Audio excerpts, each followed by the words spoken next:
Yabo adehye ebre aso ensemo bia yeboaboa no kase anwumre yi yade bremu.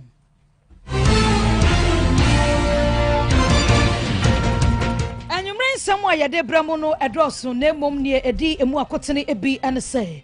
mampanyini John Dramani Mahama ede atu edwase bokonsansam onipa yewrotufo watchna asam ne so yaje ni tumu sa wono ena eyeboko na aba no sisi a wode stampo asiso de wo kwaten de wo baten ebushofo ye be ko ya waso ye be kai wo bra won ko abato so na ye hwe se baba jama ho sensem no ebe gina piti bra no so sabre di samarku no babonte so ya wo mhwe se ne hu ne san sabre ne hu esan na sabre ya ye kasei womo esom ewo MPP amanyokuo no emu one my lawyer for the council legal team no ene one ma kwa kwasra Dr. Alhaji Mahmoud Bawumia wajina so adefutu sembi atudwa ama party emma Colleges of Education Teachers Association of Ghana SITAC one more ba montren so dia wo mu edibetudwa say abano twa kontompo pa na dia to mo so say book and research allowance abandon ma word money atie no mche say aban watwa tro no mche say strike ne de otulo ebeguso akọ Dr. Frank Amwako hine ede atudwa say krofrom dwa no womo empesi kabi ede ayo na sika ne free hin eba wode emu nchechema hodo ni nyina da atoye ni afa trumuntu bill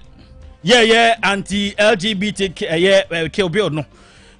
parliament every quarter ba bi ni say wo mo che say sanso ababi oba beda adwaso na wo mo asa pensi mu bio afoforo bebre kan yenum ho ne aboaboa no ayade bremo yemfa mu aseda ni nyina da ema yaboafo na bi heba na da roma no de na bi go heba me share ne capsules na boa maka chiro se nemu yade wa hodo ni nyina da na bi aduro we nkwa ne betumi ate de tobi wa nemu yade yi wa wo mpa ne wa numro we wa de bi twa de bi sasetil enemu yade go no syphilis kandi ende keka ho mesrew wa ba wa hwe ya na menses no aba affect no ne de how bebraba bebrel enti infections e padia na bi go me sha ene ne capsules na me kanfo wo to an topa ye ni nsuo ni nyina shade ba kum wo de ensuo na wo mu no ene be no topa ye no wona wo sene no ebeboa wo ema kokwa fifuru nyina da ebekwa ma ho to Mr. Heba PFA Costa Pharmacy Apidang Dani Freddy Men Fojo Heba womo wasante bekwa mbekọ owuro ben ewo asinfosu Consta Sankama Pharmacy ewo asinfosu mesdof dodo mu yemfre Nana B ewo 0549 999 253 0549 999 253 Eljonfo na wote swame ne nkwado mu mekire swame constituency kuma se ya na ye sonographer odawruma tipa na hyɛ nso dwuma ko bi a wo mu butu patam ho wo mu pebi sentem so betumiri katete na ye ne ntem kra do CV akro ne afo adwuma number ne 0547211048 054 na wa frem pedifo no nya adwuma na wakọ anim tote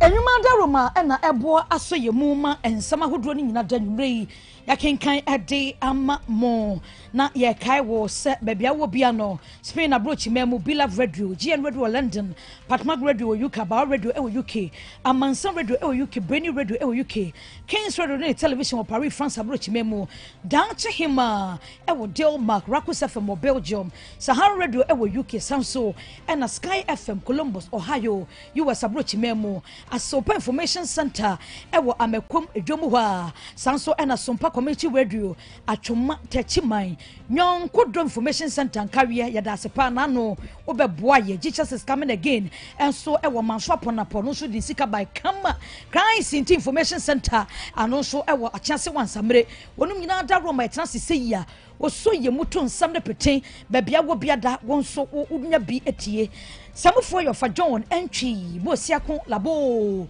asomfonom no ye mienumidin mami ajowa nyanta tando meni asunaba ohine kwabena boaten Afrika sia no emu ensam eni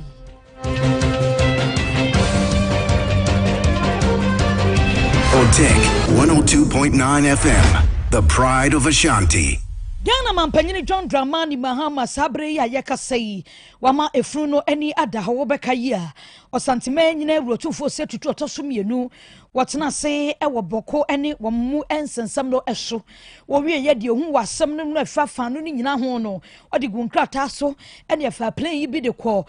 Jubilee House bank asiem edi emu amane ekobo mampanyini na ensem a ye wurade gunkrata so de koma ne nyina no na ekire se na ba asigiri azoka ya wotoso mienu wono ankasa na emeremu no ewose woye boko na aba a wo bie ni mo kwan so wono ade bibi betutu no se woyo hene na nkrofo atudi na chi na wemu na mananto kwa ne ekunipa mampanyini kire se sisi ade wode sa stamp no aside ye wura beka kire no so sisi ade azoka nkwa ne ni mo se wono na oye boko na aba na se wo hene wo boko ho wo bie ni mo kwan so wobefra no se woye boko na aba bia wabra enya azoka de sekena ene yaje na tumu sanse anse kura na yewura ene ne findings baka koma mampanyini no no mo so tena se ayo mo hwehwemu e de afa ho se woni anu a yade boku akonwa no de ma no no wo se fata na won se fata enti won pese moja ebenwuna gu fam te se nanse mode ne yetete wo boku no se de sisi a yage atomu no a ensachira ye bia emmem obi ani ni lem mo obi ankwachena ba bi nkwafra ne wo hene boku ho bebi ase na ntokwa ne moja hwegu abaso de won magia atomu Ghana mra ebo ne ho ban se wono ena ye wo hene wo boku no wonum nyina da anyuntum na asudwie enye adwuma wa bra mampanyini ekasa no ensemo bia wode tudwa eni.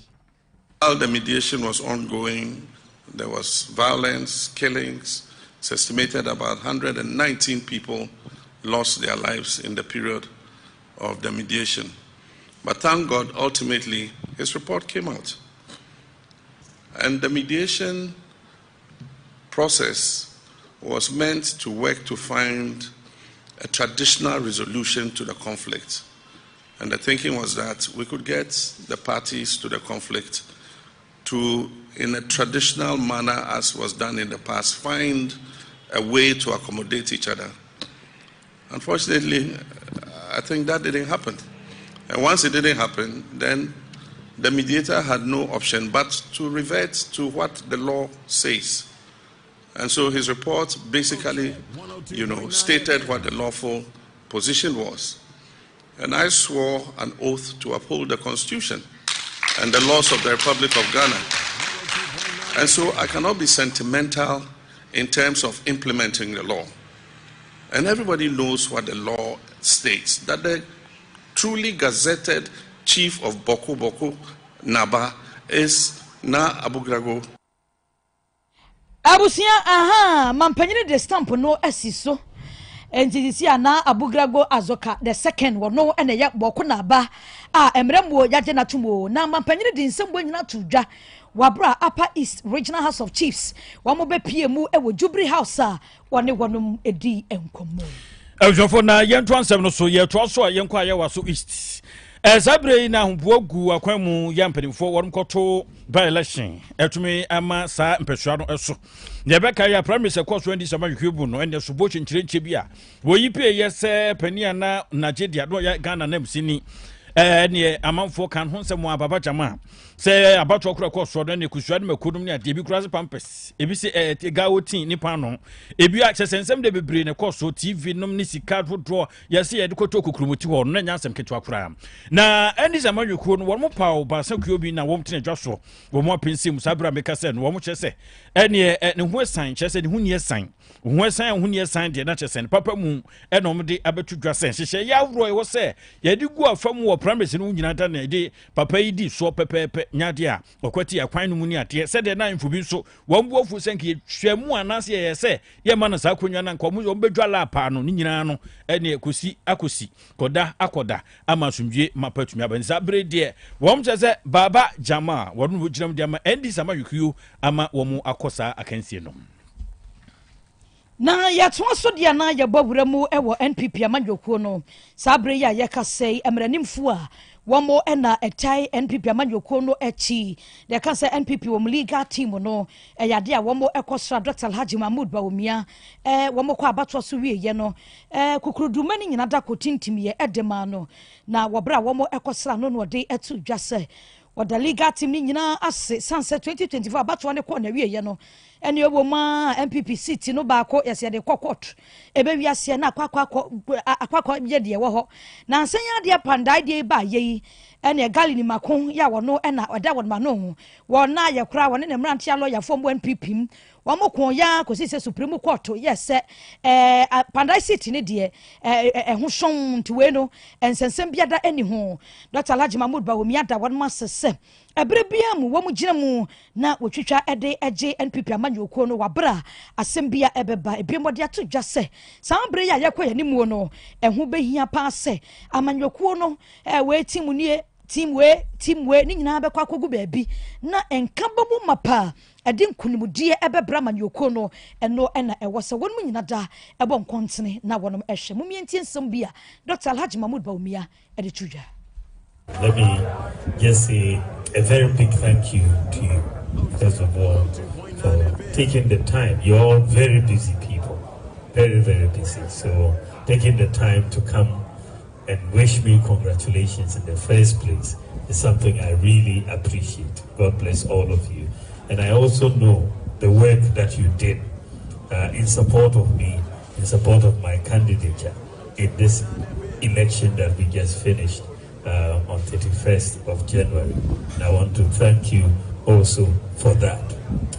More importantly, I want to thank the Legal Directorate for the solid work you have done on behalf of the party.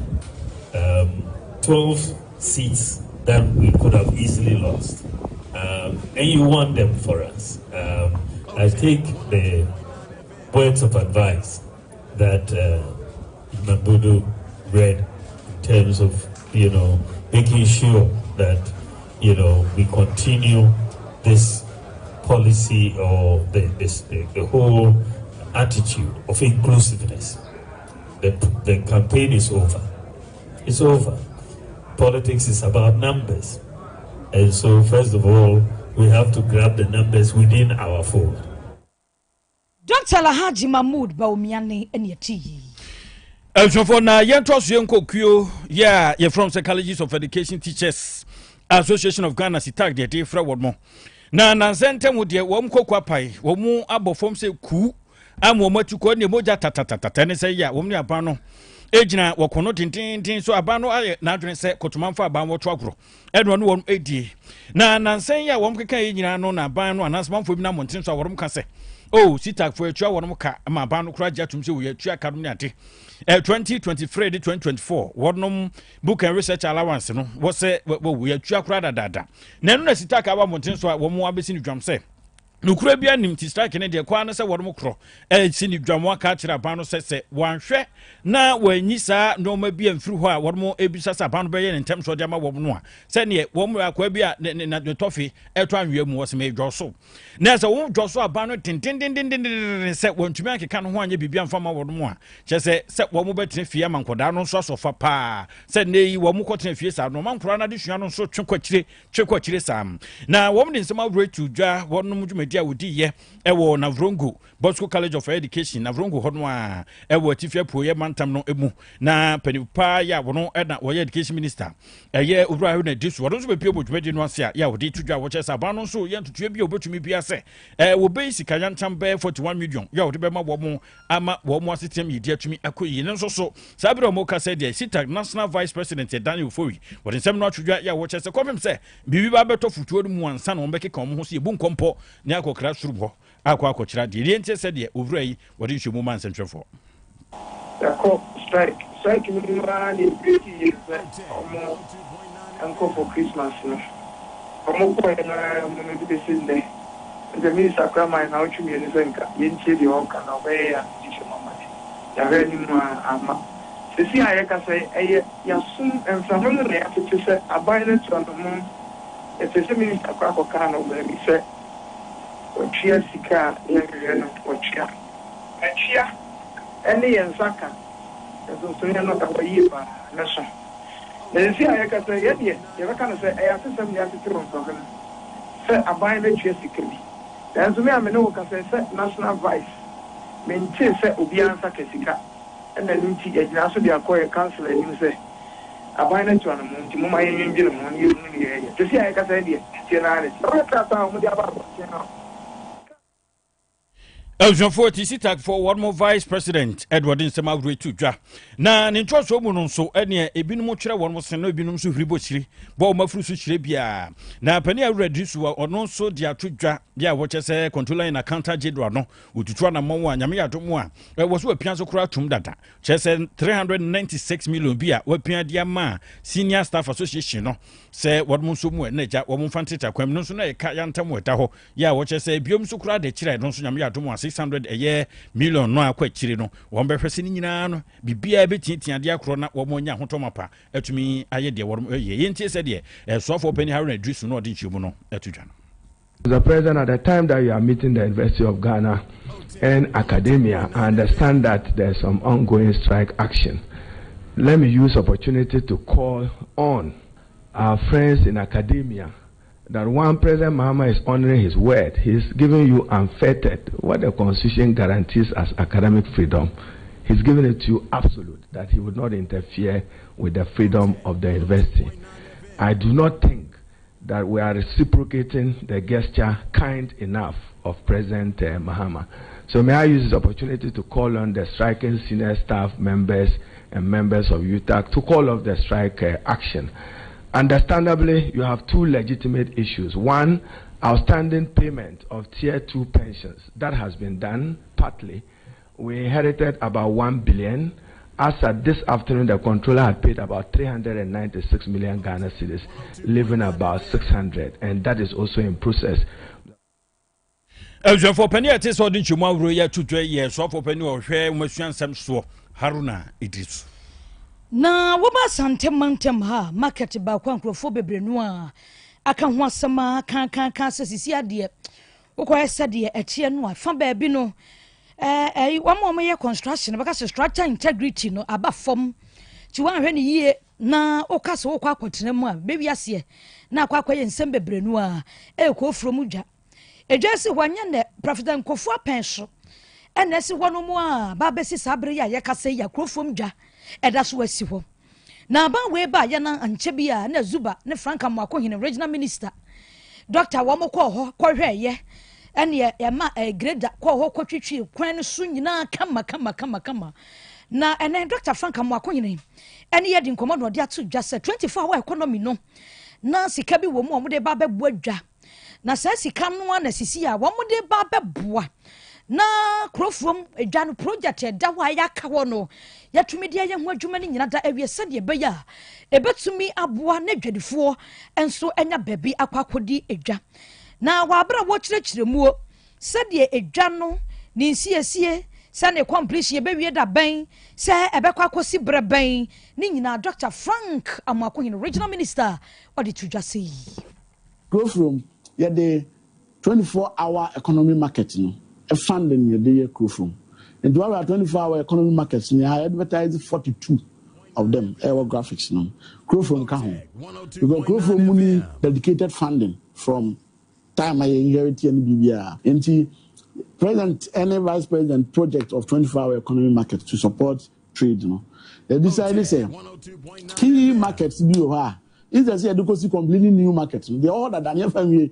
Let me the we are not Buama. A bicycle actually the that and me. Into Crowflow market, no, is advertised under 24-hour economy market, no. And therefore, in the starting process, they open tender on 26th. Maybe the tender will be there award there. Having a Sika KM at the tour, and I know you are 25%. If you know your Tiama KM 25% from last year, every quarter, last year, the available. Then legally, you better hand this Sika over to contractor as mobilization for him to be on site and then be able to speed up. Any ye kwatie ye Ashanti regional minister Dr. Frank Amwako hine. Yanko mbrase bedwafie hwe. Panipa wo ye kasama fo de ma wo mo aban Kwaku Usman Ababin. Sabre pani dia tudwa wo dia to parliament no ani mu se. Ebrebu awiedu ene sanko fa pani aka se ye nchinti. Yebeka ye a ene LGBTQ bill. Ebra ye se behwe na tumi abo tumuntu ne normal bro ho ban na emma adasantu won ho ekomu no ene wo mu ba bedosu chese be pinse ni ahwen pomasi bre ebre bi wo mu frase ma bandada no de wayo bia na oyi no akwa na wo chese afei ene wo de abeto ponso se ye behwe ma bibia nso tumi awie mu di ede amasa abedi na wo pani chese business committee ya wo mo mra che bedwam ene wo no wo mu adi nkomo Asha woman woman so say human sexual right no say hu sensible bro nyina yen kofa mbra meka ne he na fe yen fanto pronso ye preto ha de ehuru ba bia esusu ade bode huru betumi dia kwakọ wiegwie ni papa munti na won mutu na mo a ya etesa na wache mu people se koba ne say ya na bia Ghana fo ya adwen betwetwe ane aso betwetwe kakra na bia adwen be say we kura no be sika say ye e de afi ne sanso be hwie sika gu kwa e de nya no chese dabi we nya de be kodi ati amamra no na afi bio nya de so kura no a bema isika sem ho atoba ha na sesinto bi ba beba mu enhihye ye da ho te se bi kura na article 108 ewo ni nchama no mu no na won mu begina so aye santotuye na betumi aboa perepere kwan so sanse ewo sasa biri ye wie no pere kura ho nsem no akokwa erunti no apawo ba kron eye ekuo ya won mu atene dwa so ahwese we no betumi abonte ne ya no won mu betratra so ahwa me akopese asem no kwa wie sei na afi ni kura mu no ye hunu se bed no eba be adwuma. On the inauguration of the 9th Parliament, I, by correspondence dated 28th January 2025, referred the bill to the Office of the Attorney General and Ministry of Justice for review and comments. The Office of the Attorney General and Ministry of Justice submitted comments on the bill by a letter dated 7th April 2025. The comments were referred to the sponsors of the bill for consideration. Honorable members, when I'm giving you information and you keep on talking, then you go out and mislead the people. Please, as I stated earlier on, the comments were referred to the sponsors of the bill for consideration. Meanwhile, by correspondence dated 25 February 2025, the following members indicated their desire to reintroduce the bill. 1. Honorable Samuel Nate George. 2. Honorable Emmanuel Kwesi Bejira. 3. Honorable Reverend John Intim Fojo. 4. Honorable Helen Intoso. 5. Honorable Vincent Eko Asafua. 6. Honorable Alasan Tampuli Sulemana. 7. Honorable Ritana Odole Sua. 8. Honorable Mahama Tia Abdul Kabiru. And 9. Honorable Anthony Emia. As required by Standing Order 182, a legal opinion dated 7th March 2025 was submitted to me on the proposed bill. I directed the draft person to process the request in accordance with the rules for introduction in the House. For penny to say what didn't you mean Emma Mansan, a woman, Brasibe Drum, ye Casama for the Mawam Aban Sumana, Kwaku, Babin. Na sabre ya yeka sei yare ba ko a wo ba o man emu a e ma ne honomre so sa na se akwakoye bibia wo ho e ban so e kidney ho nsam abusuade ba kwa ya ma ne ya brɛ ho no eye e ka ya e de eba kidney ya de ise eba na stage edu na wo so kɔ dialysis na watwe bi akora no wo kɔ ba mienu miensa e na abehu se yade yi a yeka ho asɛm yade a ene enyan ene eden pa na Dr. Osei Tutu medical director Washington Specialist Hospital also flying or they are to just say sisia no yade ne kwa na ekosoro o se sisia no nkrofo a wo mo ba na ye hwe wo mo dialysis iso no bebe 20 da bia asam ne yekan yo enti ada ba ko nipa be 20 wo mo ba se ye hwe wo mo na kidney na se bibi wo hono mo a ya nya ne yie ya hwe ye nso a se de ade ne kosoro da bia no da bia ni paduonu a na sa ade no oha a e wo se ne manim ya hwe ho asam na yetu ho anamon e wo ho wo de ato dwa se krofo bebre na ne kan se routine check up no won check da efiada ye ba cheki ya bro bra behwe na ankwanko ja kwem wo se ya yen cheki se ne be ya enkodum pempensuo bia wo ye ho ya enye yie wo bebo kasa na akwakodu baabi ebe wiase atim kagya na se wagya mu ene namo ne niam bi wo honom ensa ne niam bia ya fefade ato ye ho so a ya na mmoa enti wo gina so atufu ewo ho momientie efutu sem bia wo de atrudwa efakini hu tidne na nkasa ne de ade ye potin pan se eyi efi ene ade efi ye body no na afi so control your blood pressure emaye eno ne dwuma potin pan kidney de hwe end stage kidney disease nti ye dialysis wa ene ade very common enyem penifo so fi nkwara so tumpenifo so enyi oba na se enyi bema timi obia very common. When you rate me, I can't win to me mouth figure this about one bahano de beating their mom say be a week no. If I do say na it's me baha. If you are a day for no dialysis it's me it's me like 20. I say medical can say more blood pressure. If you have blood pressure, high blood pressure, and then people with diabetes and then people who like taking herbal medication and then painkillers. Painkillers, it's a boost in diet causes so much damage to the kidneys. And you stay away from all these things. If say, the risk factor in your family, say, family, or blood pressure, or diabetes, or 19 teacher or hospital, early detection, now you do to know. So I'm not sure, say, to get to the kidney failing, or blood pressure if it's controlled, or diabetes if it's controlled. I'm not sure, say, you get to that stage. I will say, you go back to machine, so I want to see. Na doka sabi yape na Miss Loretta Ofowi ya wono na ye hospital no administrator edi eniame bi etutu edwa ya wo kire mu se February yi mu wo ma hyehye niama bebrenu a na wo hono ma wonia wo ba no wo mo boa wo betumi amboa wo emapomuden ho ensam no atumi akronkan be infusion therapy bi wo hono ma say the mayen patients na omo banana it will prevent you or more from getting any diseases and especially it prevents you from getting acute kidney infections. If infusion, it's also name baby when you pay so a kidney no, it is a kidney no, a so energy because if you tell and you may be a any pediani no, a free pediani. Abusia eni ayekotie ye eye Ewura Loretta Ofowi Elsofo na yentwa nsem no so na yenko bosomtwe aba trompeso so ho ne ekrodo na won wo kro ba ko na nkro ba ko edimu akotene pram so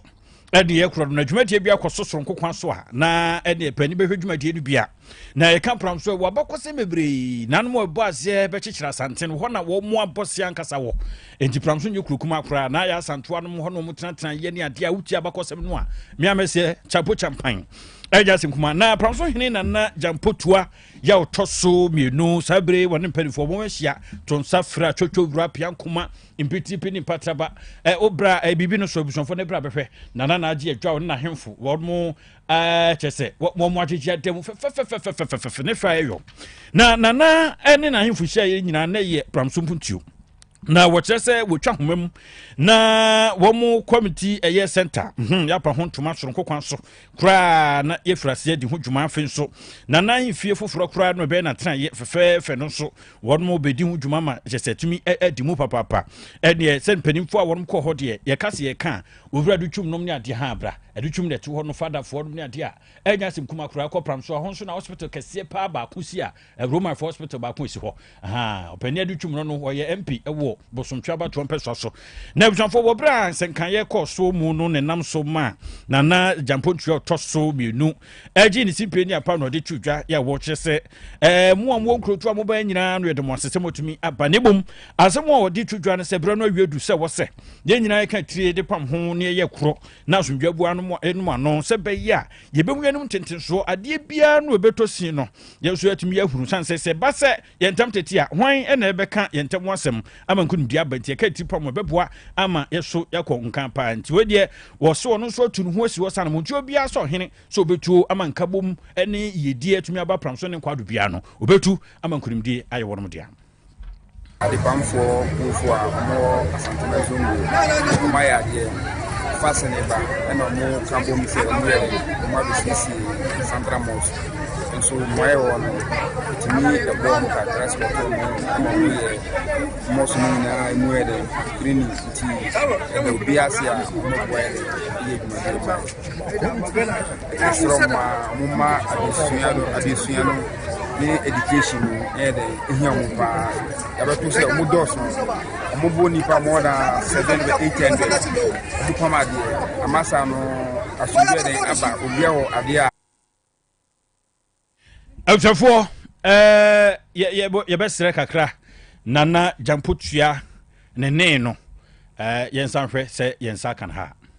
nya ohene nko a enti dwumadi a ye de asi ani so esse from soman via mfa ne honyi MP abeboa ye ananom nso obi nkyem nte de ne a omo so beboa me kakra enti obia mfa ne honyi watimi wakame yemfa nchichiri kuro memeti akonwa so se me ne obie ni asem okuro ma wo bibi ha wo bra oba enchichiri mu se kwan bi ese fa so a ye ka asem no ye beka se wo de anye den so ameka kiro eno de me pepa ma onyi mu fede eyensa asesem wo ya akro wo ba wonim asase e wo kwan obi oso obi afa so nya asase wo na asase no fa kwampa so le nya ya me ne woni asem bia se nhihye bia wo ho na se me no ye nso a me no obeye enti yemfa odo watimi wakame emanko so ma Eljon for penny at so di jemu awroi eyo impopro ukopram so ne nkwado impopro a woda no nana jampotua wotoso miedum National Association of Muslim Garment Designers we womo a wopamade na womo nkramofo no makom ho abom muku ba tan sabre ya yekasa waba bepiem kumase Central Mosque ho akwa akosiesie ho a womo etwen Ramadan no womo kyerese edu sabre we ya womo womo yem akwakoto akwa mpaye no a ehu benya pasa hunudie ho nsam so no womo nya na kyire ne santi eno womo ekopie mu wo Central Mosque asantemantem ha ya wakwa yensiesie adwuma hodo ni nyina na dwumadie no panyina da biada womo ye na afimu bia wata won makyire asanteman zongo nkoso hene Sariki Alhaji Ali Bari Abdullahi one wode ensemwe atudwa wo kyire mu ese wonu ankasa mu ne de wo pensane dwuma papa enti se wo mde beto nanim se de afi bia wo ye no wo kwakwakoboa na Central Mosque wasiesie no na ewo se de wo ye bia wo beta won makyire na kakra bi nso no wode eboase ne bia honidie ho nsam ansa kwa no be Ramadan ase no watumi ayo ede aboa adipamfo mfo a mo asantana zongo maya de faseneba ena mo kambom se mo abisisi central mosque so moye wono timi e bom ka transport mo ye mo so na mo ede green ti e do biasia mo boye ye ma so ma adisuano ni education ede ehia mo pa abeto se mo doso mo bo nipa more than 700-800 mo pama de amasa no asuje de aba obia wo ade a otimede kakra nti no mo ya yeso mo bi on ma otimede eboabo mo kakra na ekoi panyina wote agwamo se chairman Alhaji Mohammed Aminu wono nso egina mu eda santeman zongo nkoso hene ase sabre biara wo mo de dwumaso bia wo ba na obeboa wonom otumfo zongo nkoso hene asanteman zongo nkoso hene bidase asanteman zongo nkoso hene ya kan sem se na dwuma no dwumadi a eda sonto etitu a ma omuni musa beka am ya disa dwuma ati eda omase Mala Ahmed say small work in your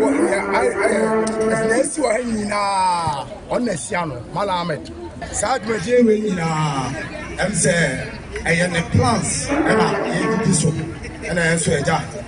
ni zongo nkoso ni perform abeka ho tinase na de ho etsi nyame say on shira mo onto super dem gu jam ye nyina so se kakra na ye members Abusiani ekwotie ye eye gumtenani Emma National Association of Muslim Garment Designers Alhaji Mohammed Aminu enate se wodi asedan sam atu edwai ewe adehye ha na anwure no nsia kase bodi nyina de so ediabona no tintin bia mpani se ekoso aboboa no wo fa atwibo esia kon na pamfo wormo sansel mu ne de na se ede ema wodnom ede direct oko Facebook no so hwe egu so bo papilo tina afide no akiri ede ma asomfo no bo baba ko be ma ba ko akokofo mienu no asona ba ohene kwabena boatene nwe me ne menuaba mami ajowa nyanta tando yesode nankai ni nyina toaso ai kan nimrantie no so beje breda omode agoprama so nkomo no abrɛ